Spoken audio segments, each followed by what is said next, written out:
gentlemen, dear Puranjay, Sunil, Alka, it's a true pleasure and honor to be here tonight. Maybe even more as a mother of two grown-up sons than ambassador, because I have also two sons, and the elder one will soon get 28 years old, and he is also like a poet in his soul. And this is why I really accepted this invitation almost immediately, and I went through the book also almost immediately. Thank you, Puranjay, for sending me the copy. And what I found out that the questions you are asking are very universal. Any young soul in whatever country, wherever at the end of the world, here and there, could ask the same questions. Where I am, where do I come from, what is life, what gives the meaning to the life, what do I do with my life, and how shall I know, or do I know that I exist, and can I change the world, and if yes, how? These questions everyone is asking at a certain point of life, but putting the soul and your thoughts, the most intimate one, on the paper as a poet, it also requires lots of courage and resilience. And normally the resilience happens and comes when you have had some difficult moments and setbacks in your life, because only then these hard days create like kind of Teflon shield to protect yourself, your true self. I'm happy you are publishing this poetry under your own true name, Puranjay Khanna. You haven't created a pseudonym, or you haven't created also an avatar for yourself to be another kind of character. You don't need it. You don't need to lie to yourself, and lying to yourself to please others. This is the most stupid thing one can do in life. I'm happy that you went through this kind of journey which has enabled you to become strong. And just quoting yourself, the battle is forever, and tomorrow is another day, and today is another war. And then we all continue to fight for what we believe is right. Don't wake up when dreams begin. Continue dreaming and writing, no matter what society says on one day or any day. You should always follow your heart and find the way, your way. Thank you. Allan Poe, as a sort of an invocation to the poetry gods. He says, and I quote, "Shadows of shadows passing. It is now 18:30 hours, and as always I am absorbed with a delicate thought, to which end music is an essential. It is how poetry has indefinite sensations. Since the comprehension of sweet sound is our most indefinite conception, music, when combined with a pleasurable idea, is poetry. Music without the idea is simply music. Without music or a pleasurable idea, color becomes pallor, man becomes carcass, home becomes catacomb, and the dead are but for a moment motionless." The first poem I shall read is called "The Sleeping Giants," from Puranjay's Second Star.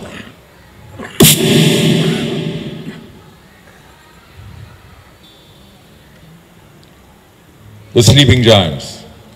Over the jagged, steep slopes of the mountain of hope and beyond the deep chasms of desire, there lies a place of hushed whispers where the mythical, metaphorical giants sleep. Treacherous is the path forging, twisting and turning through the highest peaks of unspeakable majesty. For only the purest of focus and the clearest of intentions may pass through this fragile mirage unscathed.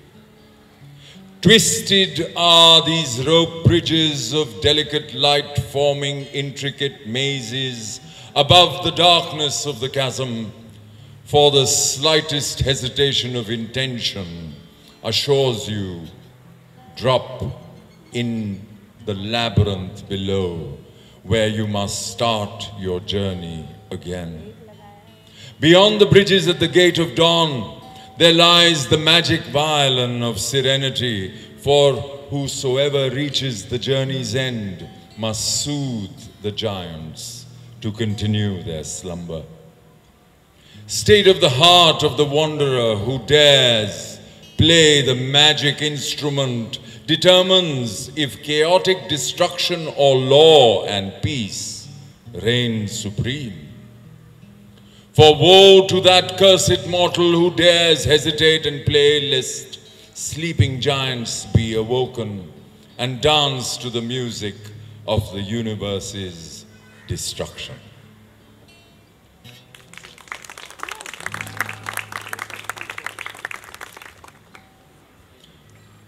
The second one, I will be accompanied by Captain Alwyn. It's called Spectrum Breach.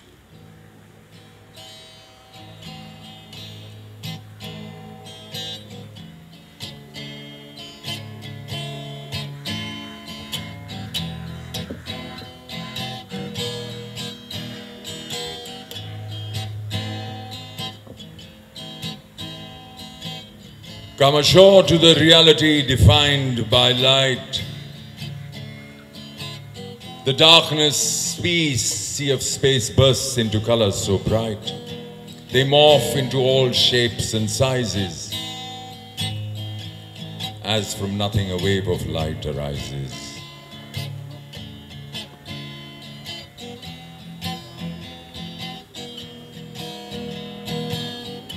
A coastline is seen through a haze.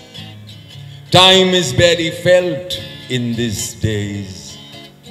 Definition by bright crystal-colored hues. All that is understood is refracted light views. An island on the border of perception. Soft soothing waves of color find their way to the islands. Shows from all directions. This mystical island through this cosmic ocean, enjoying creation in its dwellers' emotion. Access to memories random are these, for our dreamer wakes up with a sudden sneeze. A gentleman of leisure on a beach by his home. Through dreaming while listening to music, his mind has grown. With the sun in his eyes and a beverage in his hand, he gets off his hammock and puts his feet on the glistening white sand.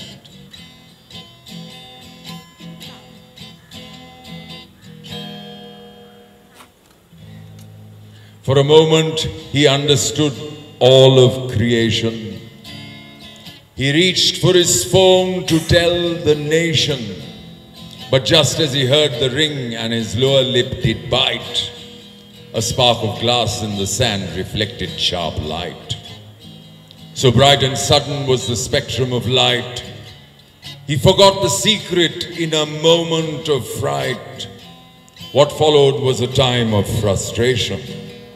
But in the end, all he could do was go back to his drink in resignation.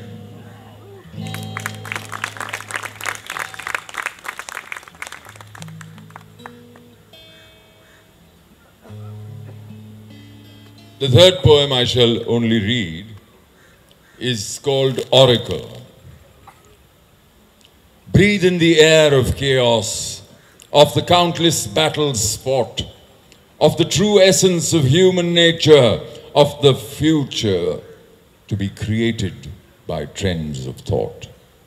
A pilgrim climbs the steep spire of steps through the side of a jagged mountain pass, his crown in his bleeding hands.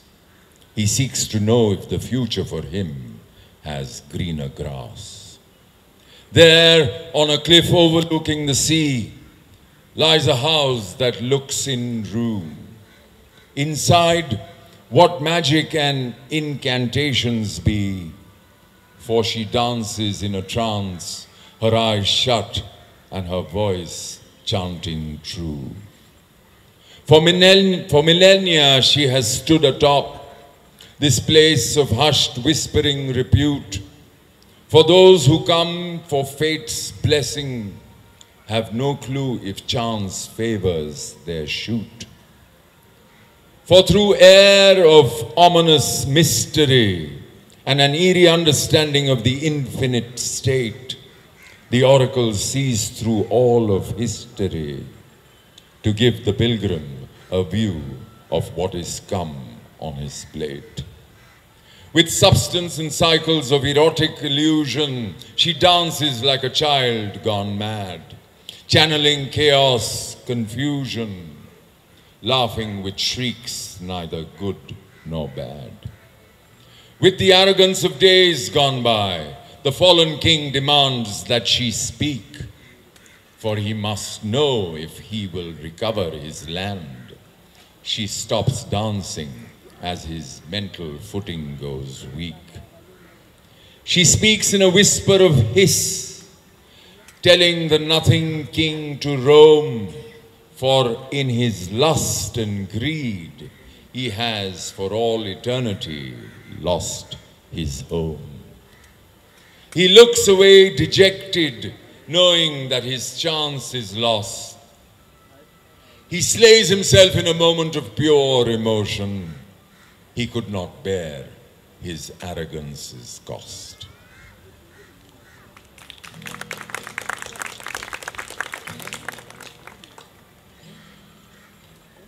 And the last poem is the title of this book. It's called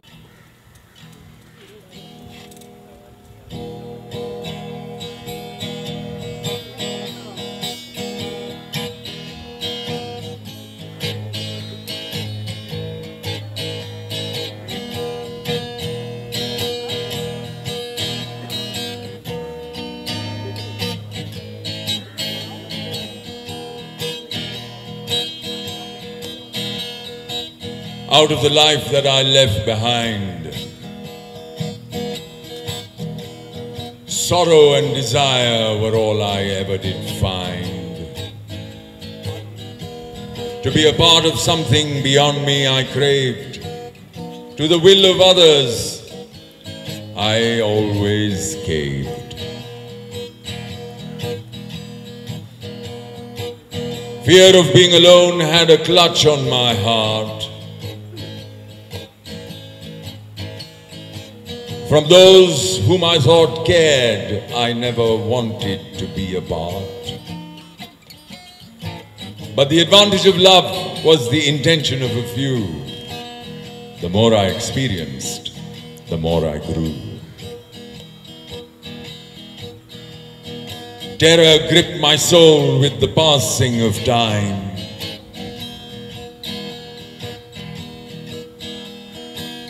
To such an extreme that it shattered my walls and became benign.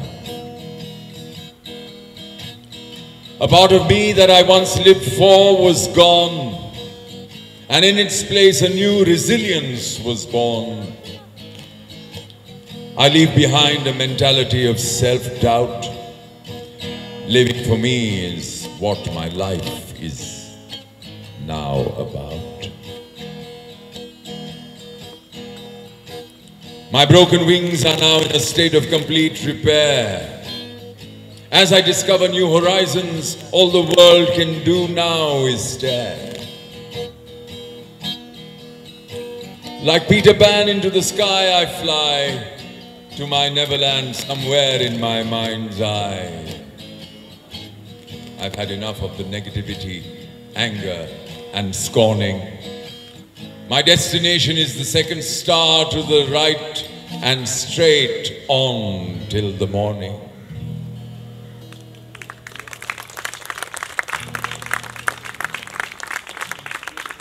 Thank you, Captain Albert. Thank you, Doctor. Thank you. The star is actually there, Mr. Puranjay. Fabulous book.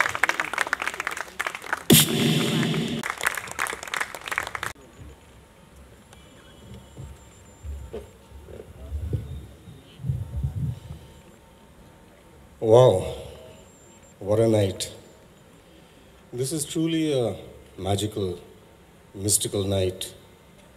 A night full of wonder, a night full of magic. If you just stay quiet for a second, you'll be able to hear the spirits all around you. And the spirits are rejoicing because this is a blessed night.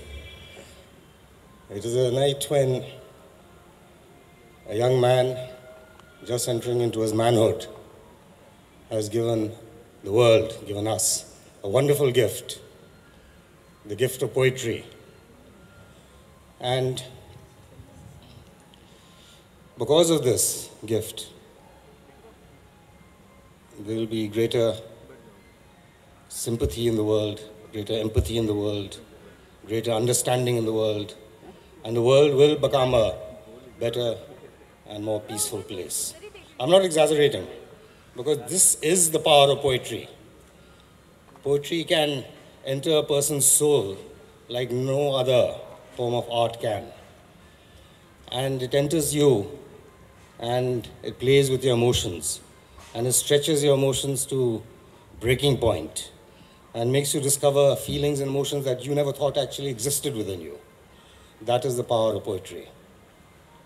It will make you weep, the poetry will make you mourn, it will make you cry, it will make you tremble, it will make you feel like you belong to another world, like Neverland, as was mentioned in the second star. And the poetry also integrates us and reconnects us with the great beating heart of the universe. Because you have to remember, we're all children of the stars. We are literally children of the stars. Because when a star explodes in a supernova, it spews across the universe all the star stuff which we are made of. Helium, silicon, nitrogen, hydrogen, all your minerals. So we are literally children of the stars. The stars are our ultimate parents. And the stars, they talk to us. Right now we can't see any stars. The first star is not out, but the second star is out. And there, after the second star, the third, the fourth, and the millionth, and the billionth. In our galaxy alone, there are about 400 billion stars.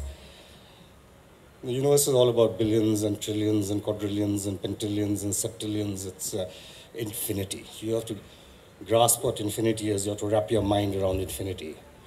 And the universe talks to us. It talks to us in metaphors. It talks to us in similes. It talks to us in imagery. It talks to us in stanzas. It talks to us in sonnets. It talks to us in couplets.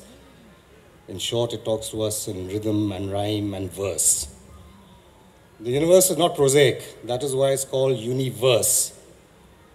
It is not uniprose, it is a universe. The universe was born through a poem, and now it exists within the poem, and the poems which have now come before you in the form of this book. It was truly amazing.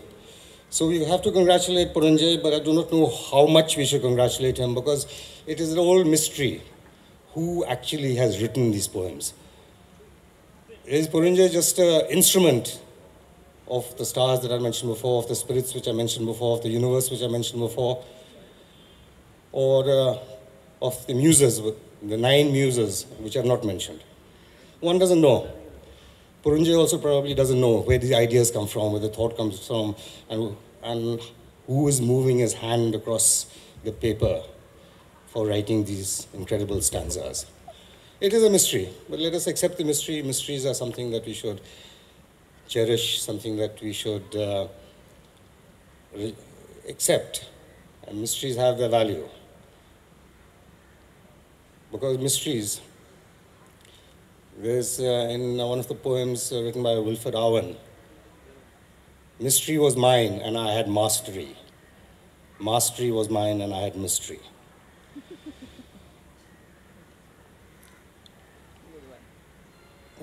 The poetry which is here in the book, when I started reading it, my heart kind of leaped for joy. Because I had recently published a book based on a novel based on astrophysics and quantum physics. And I find references of quantum physics and astrophysics sprinkled throughout the book of poetry.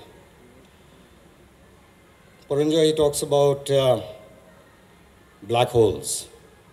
I am the event horizon. Puranjay is the event horizon. That's a fabulous concept. A black hole is something that rips time and space like a fabric, and it rips through it and creates a wormhole into another universe, into a different set of dimensions, different timelines. So Puranjay's book is a black hole. It takes us into another universe. It takes us into a different timeline. It takes us into different dimensions. It takes us back into the Neverland. And this is something that we should explore, and you'll find yourself drifting through the black hole, through a wormhole, into places which are beyond fabulous. Then he also talks about the Voyager expedition. I was very pleased to hear that somebody knows about the Voyager expedition. This was in the 1970s. That was an astronomer, astrophysicist, NASA scientist called Carl Sagan. He sent out two man-made objects, Voyager 1 and Voyager 2, which is now still traveling. It's been now, about 50 years now, it's still traveling. It's crossed the orbit of Pluto, is beyond the solar system, is beyond the Kuiper belt, beyond the Oort cloud, and is still sending us images of that. We are trying to find that we are not alone in the universe. All our lives we try to fight loneliness. And the ultimate loneliness is to find that we are alone. There's nobody else, which is not possible. Given the millions and billions and trillions and quadrillions and septillions of stars, galaxies, etc., just by a small of averages, just by a very tiny percentage, there still will be, again, millions or billions of technological civilizations out there. They've not contacted us, but they're there. They're there, they're little green men. They can watch you. They're hearing you right now. So when the bar is open, when you're having a drink, lift up your glass to them and say cheers, and they will, I guarantee you, also join you in that drink, the little green man. Then the poetry which I read of Puranjay's, there's certain fundamental aspects of his poetry. One is that it's the power of imagination. I can almost hear him beseeching everyone, begging everyone to open up your minds, open up your imagination. Because, again, in quantum physics, if you can imagine something, it exists. And let your imagination run free. And imagination is also very important for empathy, for sympathy for your neighbor, for the other community, for other people. For all moral failure, they say, is a failure of the imagination. Because if you can imagine the other person, if you can get into the other person's shoes, then there's no way, just no way you can commit violence. That will be an end to violence. All moral failure, all violence is a failure of imagination. And poetry awakes that imagination and once again makes this world, like I said, more peaceful, makes you more peaceful.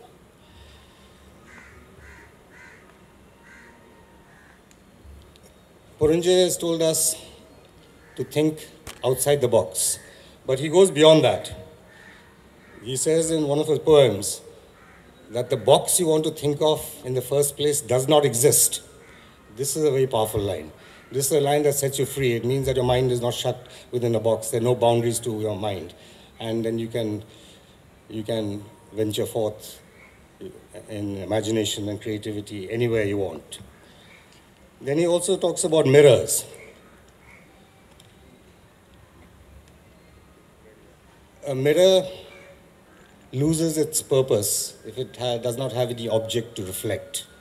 A mirror loses its purpose if it doesn't have any object to reflect.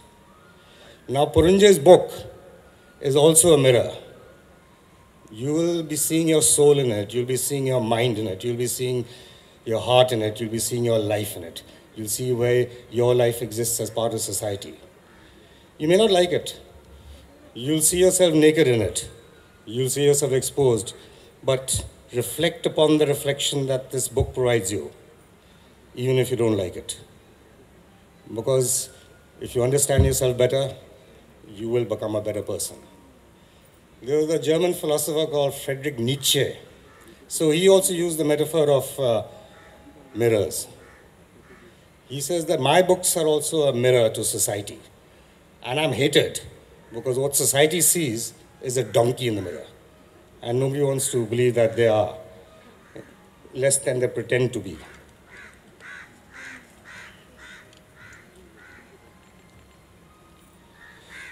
Then he also dwells on truth. He's come out with a very, very original line. See, what is truth? That is something that philosophers, poets, writers, everyone right from the beginning of time has been trying to figure out what is truth. He's come out with one line: fear is truth, and truth is fear. Now, we've been trying to figure out what truth is. The poet John Keats, in the Ode to the Grecian Urn, he said that all beauty is truth and all truth is beauty. And a thing of beauty is a joy forever. Fine, but then that raises the question, what is beauty? That's again relative. Then in the Bible, there was that famous scene where just before the crucifixion of Christ, he was brought before the Roman governor, Pontius Pilate. And Christ made that statement, "To this end was I born, and for this purpose came I into the world, to bear witness unto the truth." And then Pontius Pilate very reasonably asked him, "Truth? You say truth? What is truth?" And Christ could not answer. Because truth is something that's very insidious. And when Albert Einstein came along, he said everything is relative, there are no absolutes, there's no absolute truth. But this statement of yours, Puranjay, fear is truth, truth is fear, I think that is probably one of the best definitions of truth I've ever heard of. Because fear is all around us all the time. We are fearful creatures. We keep fearing for the morrow. We keep fearing for what's going to happen. We keep fearing when fear when the situation doesn't even warrant fear. We want to fear. So fear is something that is universal, and fear is truth. But if you think about it and you befriend fear, then fear will go away. So this book of 110 poems is truly remarkable. I mean, 110 poems. If you compare him with some of the other poets, like Keats, who I mentioned, he wrote only 54 poems. Then the First World War poet, who I quoted in the beginning, Wilfred Owen, he wrote just 5 poems. Well, the others, like T.S. Eliot, he wrote 277 poems, but he's written 110, so he's almost halfway there. And this is just a start, he's just beginning. It is said that all of us are poets when we are young. We have all written poetry, but then that disappears. The muses go away after your teenage years. But if the muses stick to you when you become an adult, then you are a true poet. If the genius remains with you and you can still write poetry, then you're a true poet. And it's a wonderful feeling to know that somebody is there writing poetry, somebody who still has faith in the power of words, somebody who feels that words can change lives, it can change people. So I thank him once again from the bottom of my heart for coming out with this wonderful book of his. Thank you. When Wendy asked Peter Pan, "Where is Neverland?" Peter Pan pointed to the North Star and said, "You see that star to the left, the second star to the right? Yeah, second star to the right and straight on till morning."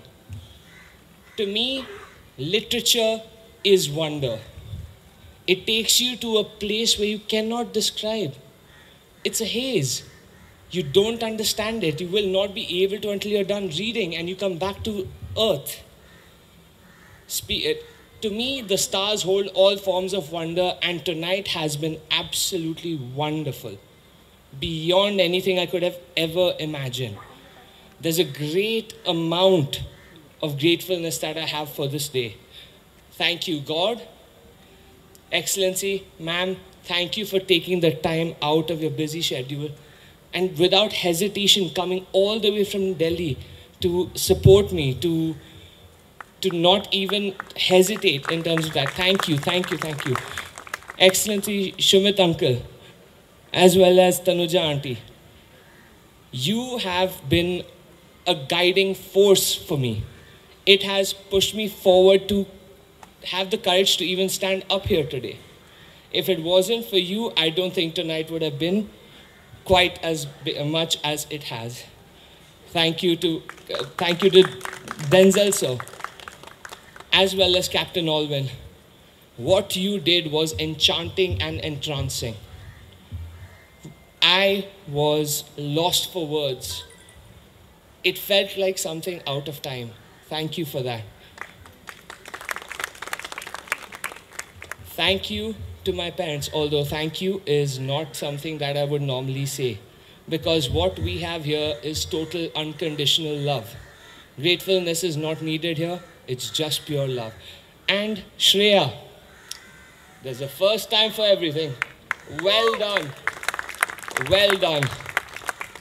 Thank you to the entire audience for being here, for taking the time out and spending this Sunday with us here. Thank you to everyone at home for watching, for taking the time out and of your quite frankly chilling out Sunday to watch people perform some poetry. I've been waiting for a long time for this moment, and I've been really looking forward to it. Shreya, are we ready? Ready as ever. Before we do that, I'd like to take a moment to request you all to hold the applauses for after the performance.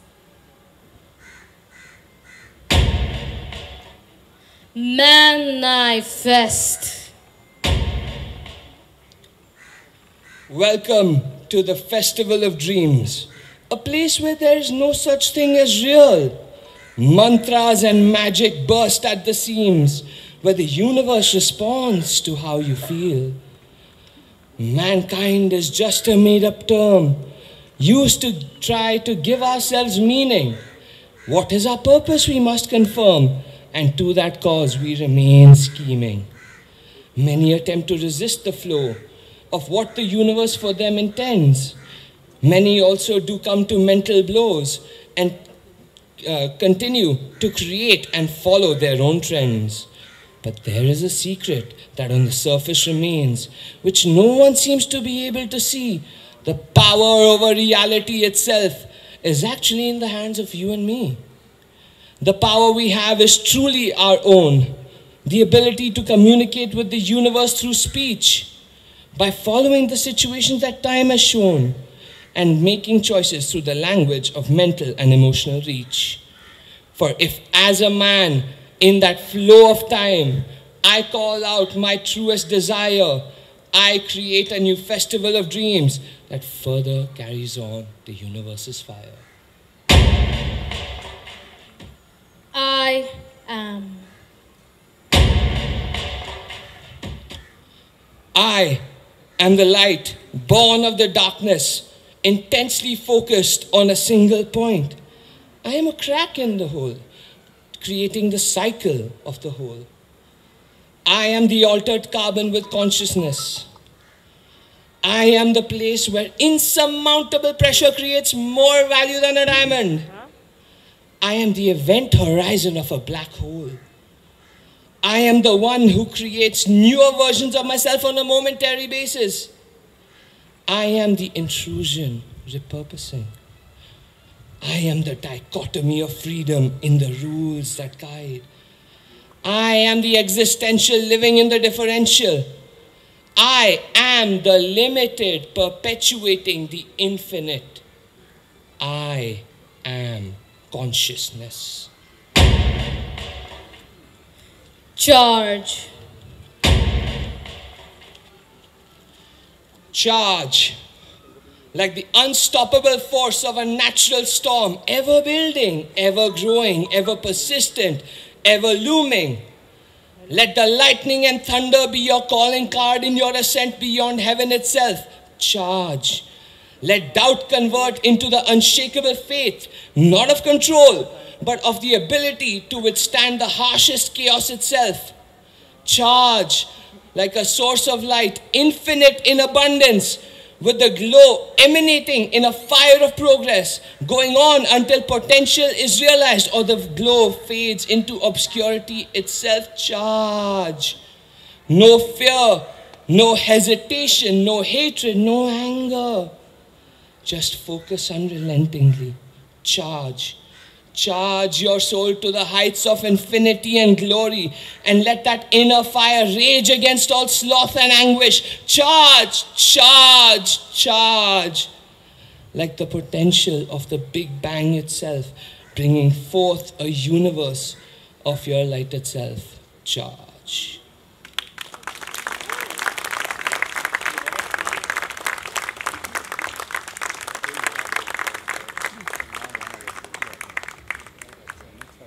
Ladies and gentlemen, Second Star is available.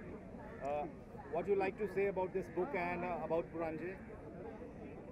Ladies and gentlemen, this is a great evening, a kind of example how one can make the world better by opening yourself, himself to the world. And I would like to commend this young soul by being so brave and courageous, not being afraid of eventual critics or what kind of different opinions. Just you have found your way, and like you wrote in your own book, you were afraid of dreaming. You were waking up each time you started dreaming. But I think tonight you have got the stage where you could keep dreaming and keep writing. Please, this is for the benefit of all of us, for your family, for your close ones, also for all of them who don't maybe know you but open the book. Congratulations and happy birthday. Thank you very much. Puranjay. Thank you very much, Excellency. Thank you. Thank you. Please be there. Sir आप भी आइए ना sir.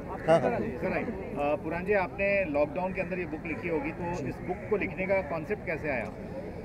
मैं बचपन से लिख रहा हूँ, लेकिन क्या चीज़ था, अभी लॉकडाउन के वक्त पे मैं अपना टाइम वेस्ट नहीं करना चाहता. My mind was not in the right place for a lot of reasons. I was in a bad mental position. हम सब इंसान हैं, हम सब एक दूसरे के साथ मिलजुल के जीना चाहते हैं, लेकिन वो कर नहीं पाए ड्यूरिंग लॉकडाउन. तो मैं सिर्फ लिखना चालू कर दिया, कोपिंग मैकेनिज्म था. और ये मेरी ज़िंदगी की पार्शियली कहानी है. और दूसरी बात ये है कि मैं थोड़ा होप इंस्पायर करना चाहता था कि सबसे गंदे वक्त पे भी होप को लूज़ नहीं करना चाहिए. What do you want to say about this book you have written? This is your debut book, yes. And the response is mind-blowing. Everybody loved the recitation and all the concept you are talking about the book and all. What do you like to say? It's simple. Never ever stop questioning who you are as a person.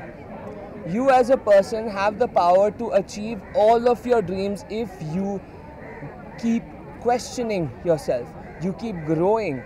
You keep having the understanding that there will always be something better as long as I work towards it. That is what I want to say, and that is all that's there in this book. It is me taking all of my mind and just writing and writing and writing until I could not write anymore. In your opinion, what is the meaning of Second Star? The meaning of Second Star, well, that I would give up to everybody else to decide. It should. I'll leave that as a mystery. That's up to everybody to decide what they want about the book. Sunil Khanna ji, आपके बेटे की book आज release हुई है. What do you like to say? And आज उनका birthday भी है. How you will wish him all the best on his birthday? It's such a proud moment for me that he has achieved such so many poems in such a short period, and what he has been writing from childhood. It was like, we were just assuming that he is what comes in his mind and he's writing, but in this COVID period, he has taken out all his emotions out in the poems, and I'm very proud of him. God bless him, and this is the biggest gift which he has given us as parents to us. God bless you. Thank you, Dad. Ma'am, your say mother, how you feel about it? Yeah, okay, ma'am. Mom. Ma'am, what do you like to say about the book and your son, his birthday today? So I'm so happy that I don't think I have adequate words. Having said that, I'm enjoying every moment of it. I just take the credit for teaching him how to rhyme. Yeah. After that, he has written, and that's where we are. Second star for everyone. Thank you very much. Thank you. Thank you so much. so This much. will be emotionally as well as spiritually also. Do you feel like this would be there, My idea was to do emotion, spirituality, science concepts, the concept of God. You can name every concept that you can think of. I've tried to incorporate that in my book. So why you put your name second star? Again, I've already said that when I was on the stage. So the whole idea is, I love the story of Peter Pan. And Peter Pan specifically stays in a place called Neverland, which is the second star to the right of the North Star. The idea was to invoke imagination, and that's why the name Second Star. And we're the first star. Who's the first star? Oh, the first star, that's up to the world to decide, not me. That's not for me to know. All the best. Thank you very much. Thank you so much. Thank you. Please. Thank you. Everybody is in COVID, living in house, but you are writing book in COVID time. Yes. How is your feeling and experience? My feeling was this much, that I did not want to just sit back and do nothing. I did not want to take precious time. During the time of COVID, I was around 29 turning 30. Based on the general understanding of the world, I'm still young. I did not want to waste my young years doing nothing. I wanted to create something of myself and make something of myself. That's why I wrote. But today is your birthday. Keep writing now, like you will be having lots of other things also. Like Hopefully, I'm already working on something, but until it's done, I'm not saying anything. Yeah. Thank you very much. Thank you so much. Thank you Thank you so everyone. much. Thank Please. you everyone for coming. Thank you. Thank you very much.